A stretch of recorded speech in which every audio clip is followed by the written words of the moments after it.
When we have a parent who is unpredictable and at times scary and frightening in their behaviour, we learn that that's sort of how the world is. As we're talking about it, I feel really shaky right now. Would it be possible to just let the feelings be there? I feel like emotional. Does it feel okay? It's just a little bit uncomfortable. What it feels to me like is the next piece is your system learning to feel safe in more places, and that really comes down to your relationship with your feelings and emotions.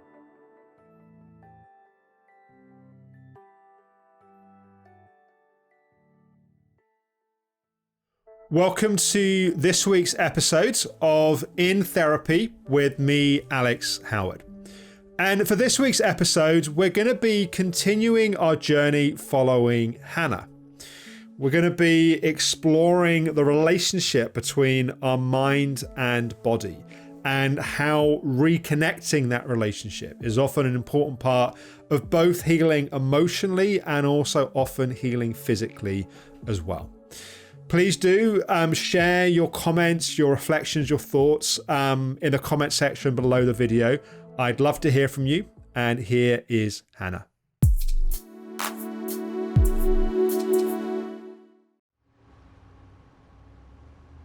How are you doing? Pretty good. Yeah. Yeah? Yeah. There's a lot to take in. Yeah. It must have been quite intense traveling down to London and then kind of having the session and also sort of being filmed as well. How are you doing in the aftermath? Sounds like something bad happened, but how are you doing since?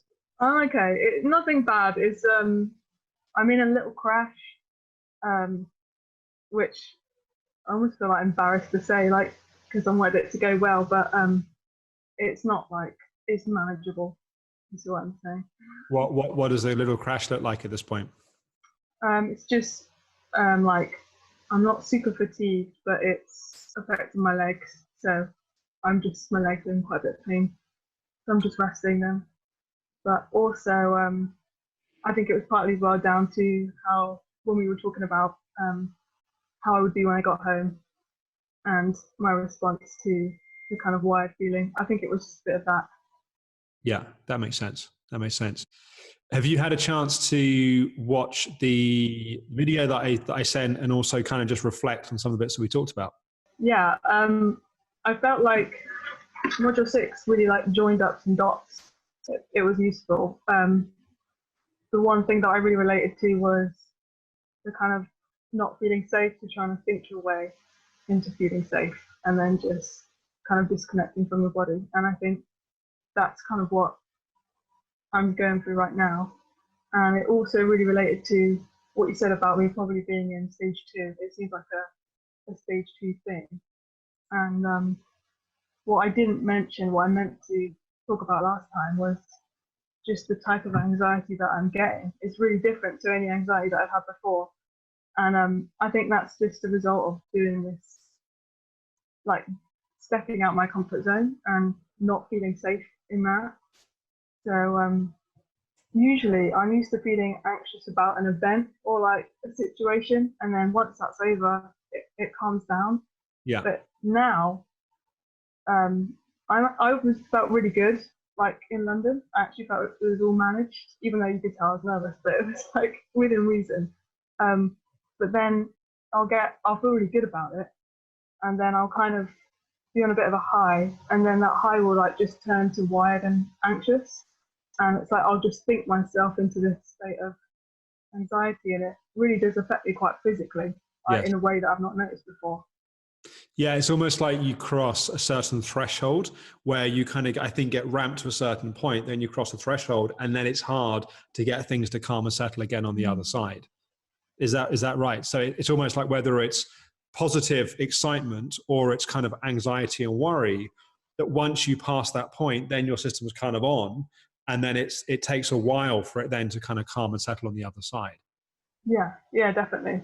I think part of it is that I feel so good about, I feel like positive, and I feel really like this year's gone off to a really good start, and I'm doing things I've not done in like years. And I think I feel really terrified of like losing that. So on the train home, for example, like I was feeling really good, and then suddenly I was just anxious about being like dropped from this project for no reason. Like, and I think I'm just worried about like losing what I've got, this place that I'm at. Yes. Yeah, it sounds like that. Also, I think given some of the trauma of what's happened in the past, like for example, when you had initially when you were first ill and the initial progress that you made, and when you got up to your sort of, I think it was 25 minutes a day that you were walking, and it was like, it sort of felt like you were kind of coming through it, and then it sort of kind of disintegrated back sort of down into a kind of black hole, that it makes sense that as you're starting to come out of things again, there is that sort of protective pattern that comes in, which is, well, hang on, it can't get too good, because when it gets good, that's when the whole thing is potentially going to fall apart. So I think it's good just to notice that your emotional body and your physical body is sort of trying to protect you from that happening. And that's a kind of good example of a maladaptive stress response, that it's an unnecessary stress response. And actually, in a sense, that kind of over kind of thinking, anxiety, that kind of anxiety stress pattern, what that then ends up leading to is your system is more ramped up, which means that it ends up being more tiring than it otherwise would have been. And then your system kind of gets more depleted as a result of that. Makes sense. Yeah, that's definitely it. Yeah. In terms of the kind of homework piece and the reflection piece, in terms of how you're holding and being with your feelings and emotions, what did you notice from that? So, for example, when you're feeling that feeling of anxiety and your kind of body is, and there's a kind of mental component to that, I think, of like, what if this happens? What if that happens? There's also kind of physical component to that. When that's going on, how are you responding to that? Like, what's the kind of, remember what I was saying when you were here around how are you meeting that? Is it met in a kind of supportive, encouraging way, or is it kind of shut down? And what happens there?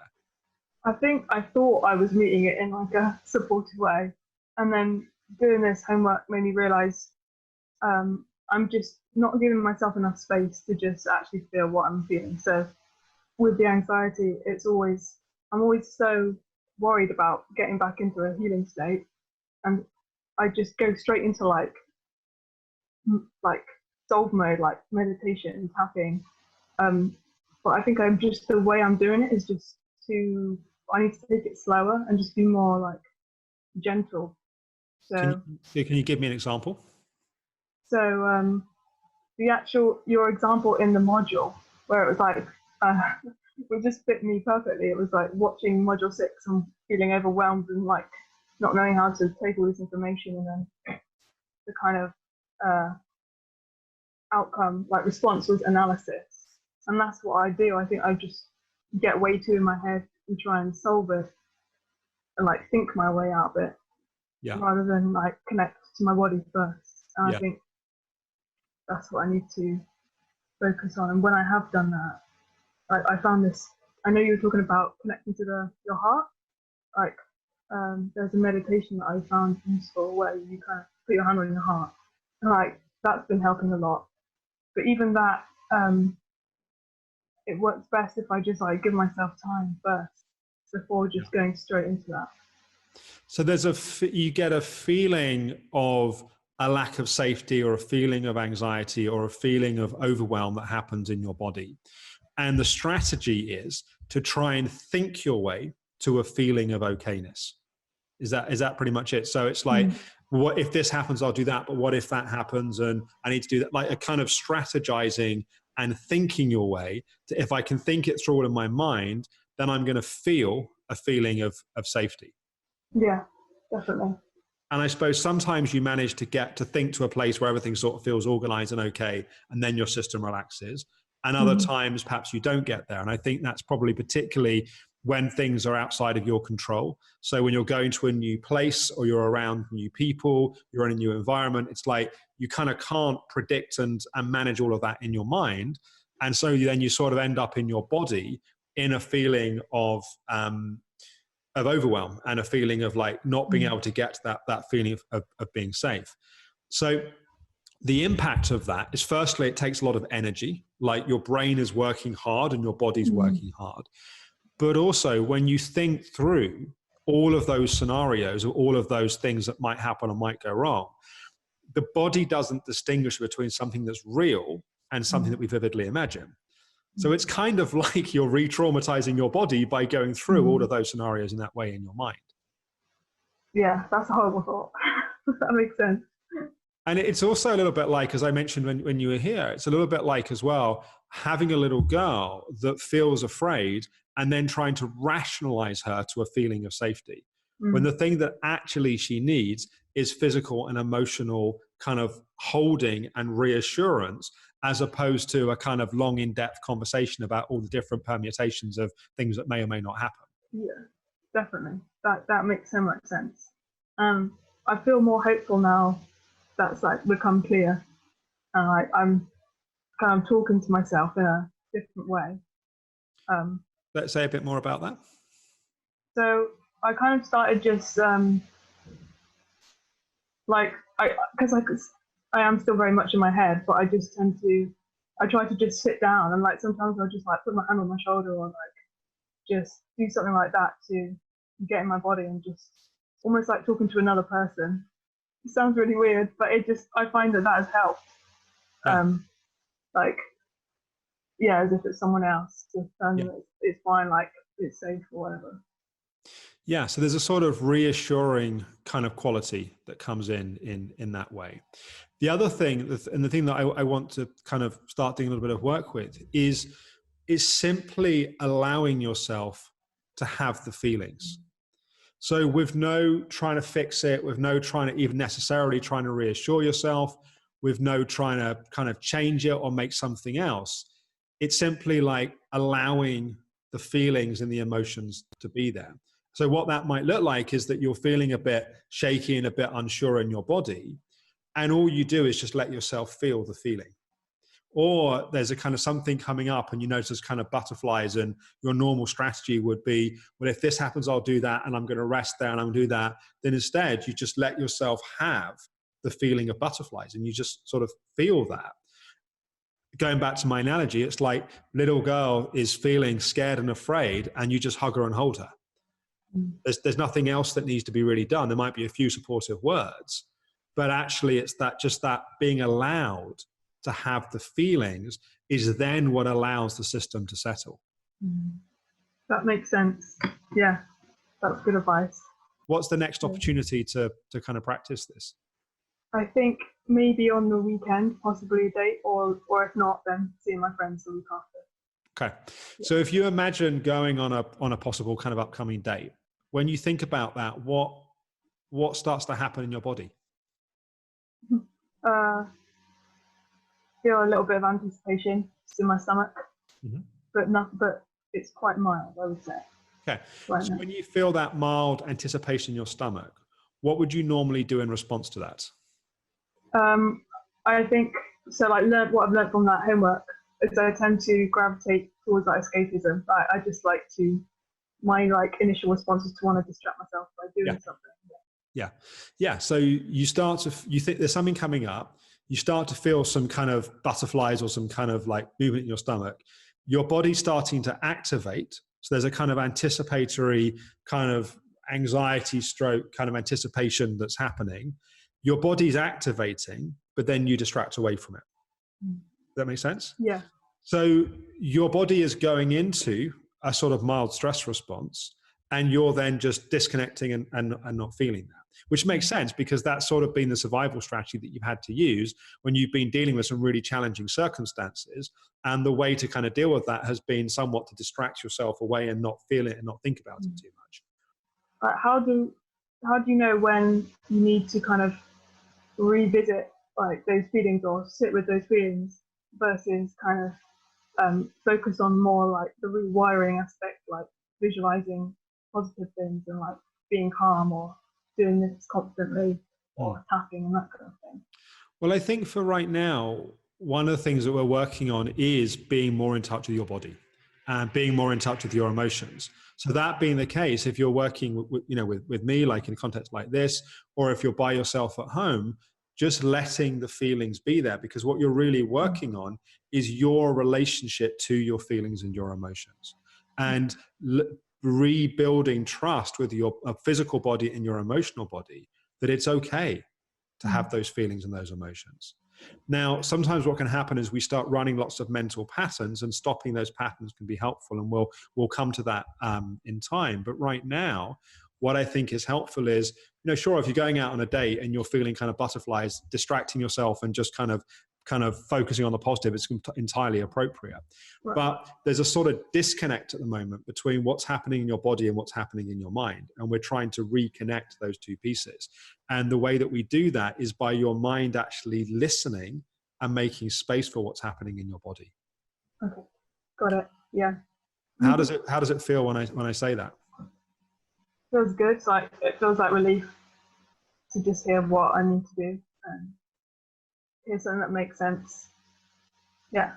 How does your body feel right now? Happy. It just feels. I think it feels relief. I think it feels like doing these new things. My body, or the inner child, is kind of like not trusting me to do it safely. You know what I mean? I don't trust myself not to, I think that's not the right way, but I still struggle with that. Do it the right way so I don't crash, and so I don't listen to my needs and things. If that makes sense. Yeah. So the fear is that if you really listen to your body, or if you listen to your needs, that you might crash. Is that the kind of underlying fear that's there? It's more like that by doing these things, I'm gonna crash, and I'm not gonna be staying in tune with my needs. You mean by not listening to your body? Yeah. That makes sense. Yeah, it does. Find it hard to get. Yeah. So as you think about listening to your body more, that something calms and relaxes in your body at the thought of that. Yeah, definitely. Okay. So let's just get into a bit more about the kind of practical how. How do you actually do this? Yeah. So it sounds kind of ridiculously simple, but it isn't necessarily easy. When you feel emotions, you feel physical symptoms, when you feel, a combination of the two, perhaps it's kind of emotion manifesting as a physical symptom, that you kind of just open up to and make space to what it is that you're feeling. So there's a sort of softening in you in response to that, rather than the kind of distracting away, rather than trying to rationalize your way to a feeling of safety. It's like, oh, there's butterflies in my stomach. I wonder what those butterflies feel like. Oh, it's kind of like I feel a bit jumpy. I feel a bit on edge. Oh, well, it's okay that I feel that way. And it's just kind of, it's those subtle invitations to allowing your feelings and your emotions to be there. Or it may be that you've kind of come back from a date, let's say, and it's the next day, and you could feel you're quite adrenalized, and you're trying to kind of fight that, or you're trying to distract yourself, or you're trying to think your way to positive thoughts. And instead, what I'm inviting you to do is to go, okay, right now I feel really adrenalized. What does it feel like to feel adrenalized? And it may be you actually feel more of the actual shaking in your body. But by allowing it to be there, that permission will allow your body then to settle. So it's almost like what you resist will persist. The more you try to get away from what you're feeling, the more you try to distract yourself, you try and make it something else, you try and rationalize it. Actually, you're just getting caught in a fight with yourself. Okay.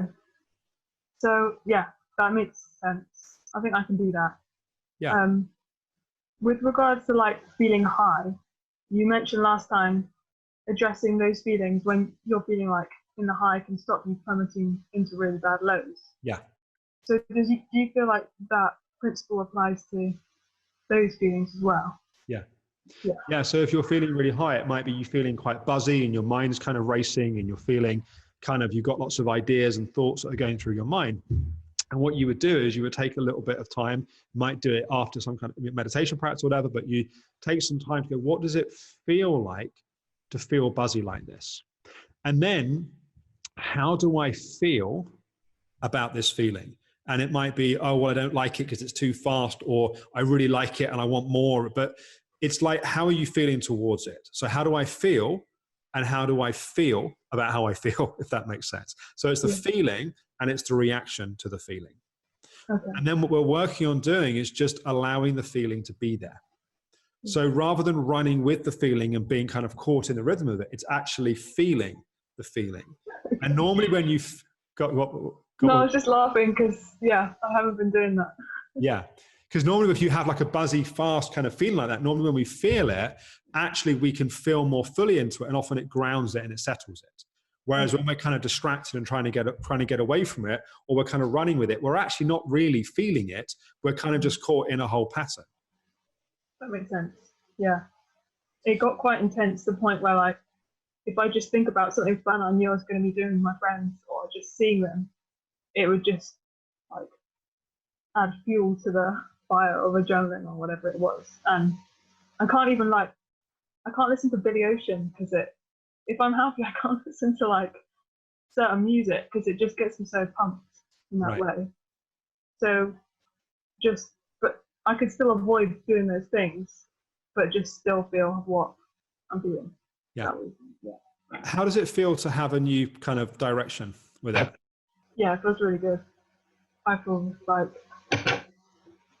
calmer just thinking about this new direction. Yeah. Yeah, good. There's, if you haven't already, go on to module 7 on Reset, which is some of what we've been talking about today with a bit more kind of context and detail around it. There's also, in there's also some guided sessions, like some film sessions that I think will be helpful as well to kind of brings to life a bit more what we're talking about. But in a sense, really what I'm saying is let there be more space for what's happening in your body. And rather than distracting away, rather than trying to turn it into something else, it's just surrendering to, and that's the reconnect from rather being in your mind, it's to reconnect sort of between your mind and your body. Okay. That makes sense. And then should I still carry on with like meditating, tapping as well? Yeah. Definitely. Okay. Yeah, but don't use EFT as a way to try and get rid of the feelings. So what can sometimes happen is every time we feel something, we're kind of frantically tapping to try and move the feeling. That's what I was doing. Yeah. Stop doing that. Okay. EFT can be a really good way of working with feelings and emotions. The problem can be that it's almost like every time I feel something, I've got to start tapping or doing something with it. And it's actually used in that way, it's actually another avoidance strategy. Okay. Does that make sense? Like it's a way of trying to change my feelings or turn my feelings into something else. I want you to feel your feelings, not try and fix or change or get rid of your feelings. Okay. Got it. Yeah? Yeah. And as you listen to your body more, and as you're more in touch with your body, I think your system will calm, your emotions will settle. There might be some waves of emotion, and we'll work more with this. This is the beginning of a piece of work, not a complete piece of work. But I think you'll find then that whereas at the moment it's kind of up and then it's down in terms of what's happening with your nervous system, it will start to settle, and those kind of big waves will become a bit more kind of steady, which will mean that it becomes less tiring when you go off and do things outside of your normal parameters and comfort zone. Yeah, that's a good idea. Cool. Yeah? All right. Yeah, sounds good. Be gentle, be patient with yourself, and I look forward to talking to you soon. Cool. Thank you. Thanks for the advice. You're welcome. Good to chat. Take care. Bye. Hey everyone, I've just finished my Zoom call with Alex, and it was it was really useful. I'm laughing at myself now because I went into that call just with so many notes, trying to remember so much, and like having like tried to join the dots up in my mind of what things meant, and to realise that that is not helpful, and I need to do the opposite of that. So it's good to have that direction of not like knowing now that I just really need to focus on something really quite simple, and I can just let all that go for now and just allow myself to feel what I need to feel or whatever comes up. And that's not nice to have like a simple, but I'm sure it's going to be challenging, like goal, something to focus on like that. And it's so I feel really good about it. It all makes sense, and it feels really nice to just have the support of this whole thing. Feels really good to know that there's more sessions coming up, and it's definitely not like anything I've ever experienced before. Feels like really good. really good help.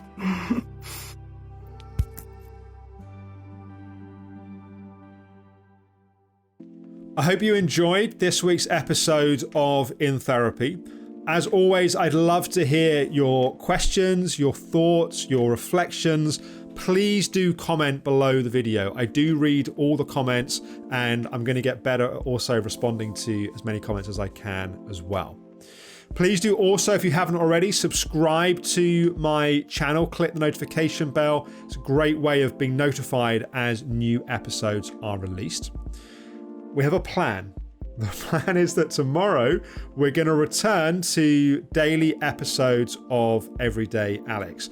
And I've realized that I've got some pre-recorded episodes that I hadn't released that were recorded just before the days before the lockdown happened. I have a series of 3 episodes with Sanna Anderson from the nutrition team at the Optimum Health Clinic talking around digestive function. So we're going to aim to have the first of those tomorrow.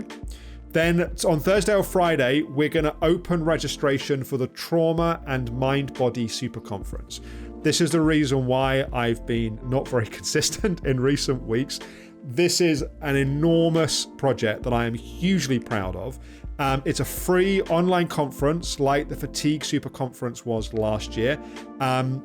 Starts on the 29th of June, but if you register once it opens, you'll be able to get immediate access to some awesome sessions. So I'll talk about that more later in the week, but for now, thanks for watching. Do what I've always done with illness, which is everything's fine. Suppress, suppress, suppress. I'm on my own, I'm now single. I just felt incredibly vulnerable. How have you been with yourself whilst you've been in a much more delicate place over the last week or so? Doing a bit more than I should because it's a distraction from dealing with everything that's going on. You don't get out of ME chronic fatigue with the same strategy that put you in it. I know it, I believe it, I've been there, got to a better place, but it just always seems to go out the window when I have a bad couple of days. That's okay. The main thing is that you then get yourself back on track and you don't give yourself a hard time for that.